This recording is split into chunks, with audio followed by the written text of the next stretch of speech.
안녕하세요. 돌쇠뉴스 시작합니다. 오늘 니칸겐다이에 올라온 기사인데요. 제목은 투표율 올라가면 세상은 달라져. 이제 슬슬 화내도 되는 거 아니야? 입니다. 일본의 탤런트인 라사르 이시이가 이번 총선에서 꼭 투표하자며 세상을 바꿀 수 있는 기회라고 일갈하자 일본 누리꾼들이 몰려와 저마다 의견을 쏟아내고 있군요. 과연 어떤 반응인지 함께 보실까요? 크신 구독, 좋아요.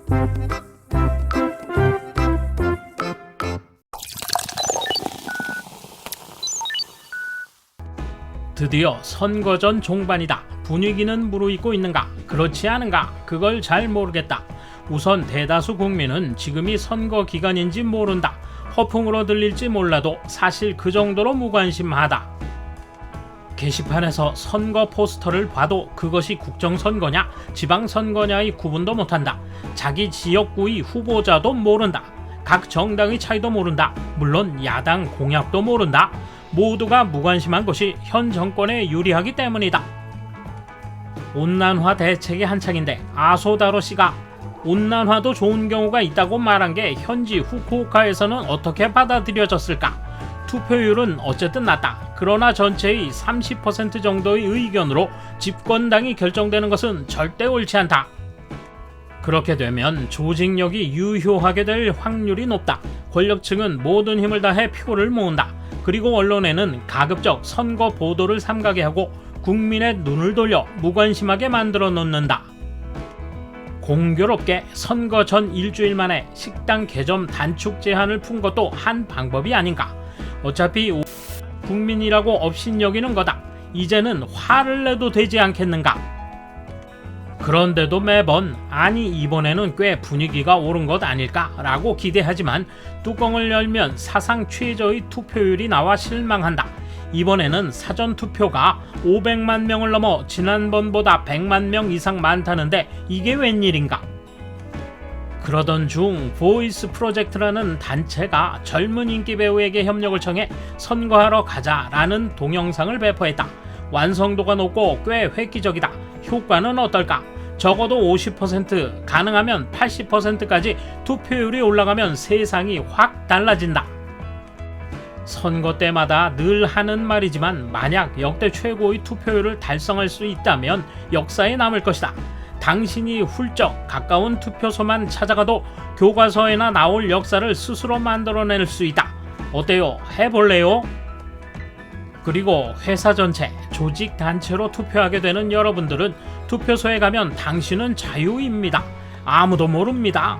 자신이 좋아하는 후보를 적어보는 건 어때요?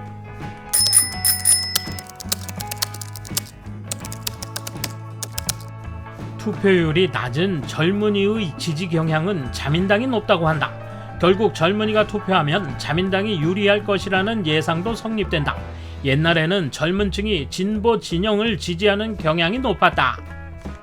그렇기 때문에 야당 사람들은 아직도 투표율이 높아지면 진보 진영이 유리할 거라 상상하는 것 같다. 세상이 변한다는 건 완전히 이 생각에 근거하고 있지. 어쨌든 투표에는 가는 건 좋다. 이시이시의 말대로 되든 아니든 제대로 된 결과에 가까워지니까. 투표를 독려하는 것은 좋지만 세상이 변한다거나 이제는 화내도 좋다는 식의 말을 하니 야당 지지가 당연하다는 투로 들린다. 침묵하는 다수가 모두 자신과 비슷한 정치 신조일 거라 믿고 있는 것은 꽤 애처롭다고 생각해. 우선 대부분 선거를 모를 수는 없습니다. 알고도 투표하러 안 가는 거예요. 그 다음 TV에서는 선거 보도를 마구 하고 있어요. 텔레비전 보도를 삼가게 하다니 그런 건 완전히 망상입니다. 또 조직력에 의한 표심 얻기는 별로 악이 아닙니다.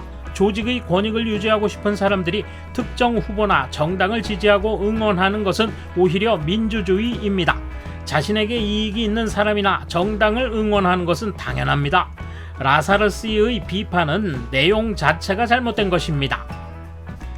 국민이 선거에 관심이 없다고 해서 반드시 현 정권이 유리한 것은 아니야. 대체로 투표율이 올라가면 야당이 이길 것이라는 생각, 잘못된 전망이야.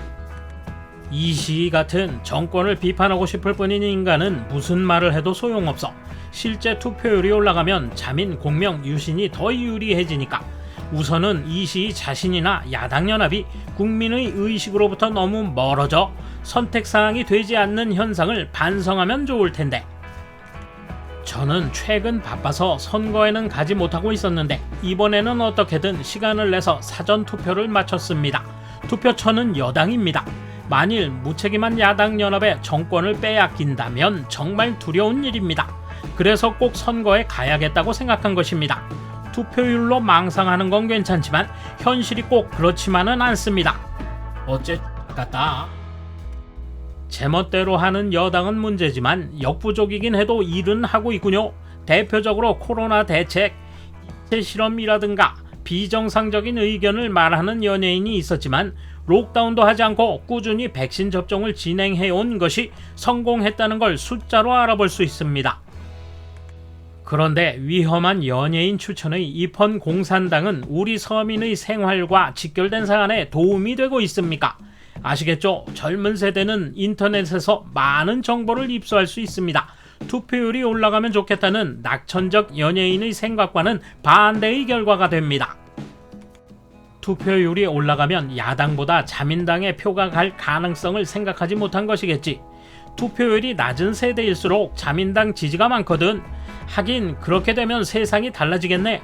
정치의 움직임이 빨라질 테니.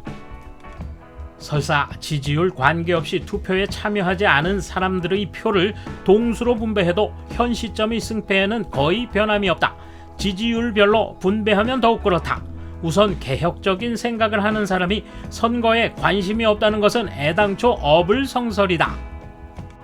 또 여당에 반대하는 사람들은 정권 교체든 야당 비율을 높이기 위해서든 선거에는 간다. 따지고 보면 현 정권이 무사 안위를 바란다면 보수층은 평범하게 여가를 보내려고 하지 않을까? 만약 그렇다면 그 사람들이 화내는 것은 야당을 향하는 것이다. 대체로 공감하지만 민주주의라고 하는 것은 국민의 수준을 반영하므로 투표율이 올라가도 국민 수준이 높아지지 않으면 정치가 좋아지지 않는다. 아마 그도 이런 건 알고 있을 거라고 생각한다. 옳거니? 정치에 대한 관심은 좀처럼 가지기 어렵다고 생각한다. 어려운 얘기고 단순한 정답이 있는 것도 아니다. 복잡한 문제는 복잡한 문제 자체로 받아들이지 않으면 안 된다. 그건 힘든 일이지만 우리는 주권자이지 손님이 아니다. 일이다 뭐다 바쁘다고 핑계대지 말자. 내 표가 영향을 미칠까 생각이 들기도 하지만 그래도 그래서는 안 된다. 간만에 괜찮은 글 하나 나왔네. 투표율이 높아지면 세상이 달라지는 건 분명한데 과연 좋은 일만 있을까? 일찍이 포퓰리즘 수법으로 히틀러 같은 독재 정권을 출현시킨 역사가 있다. 즉 결과에 따라 민주주의를 부정하는 선택도 나올 수 있다. 향후 미래 시대는 AI가 주도하게 되므로 그것에 맞는 새로운 사회 시스템이 요구되고 있다. 투표하러 가는 게 좋다고는 생각합니다만 투표하지 않는 것도 그분의 자유입니다. 글처럼 화내는 사람도 있고 좋게 보는 사람도 있어요. 이것도 자유죠. 다만 현 정권이 좋지 않다고 야당이 높게 나오는 결과를 예상하는 건 별개의 문제라고 생각해요. 반대의 결과일 수도 있어요. 돌쇠 한마디. 투표율 올라봤자 변할 것 없다는 건데 그럴까봐 미리 쉴드 치는 걸 수도 있죠. 어쨌든 이미 세뇌된 그들은 자민당이 손을 들어줄 겁니다. 감사합니다. 돌쇠 물러갑니다. 이번 소식은 여기까지입니다. 시청해주셔서 감사합니다. 돌쇠처럼 오직하게, 만인처럼 화끈하게.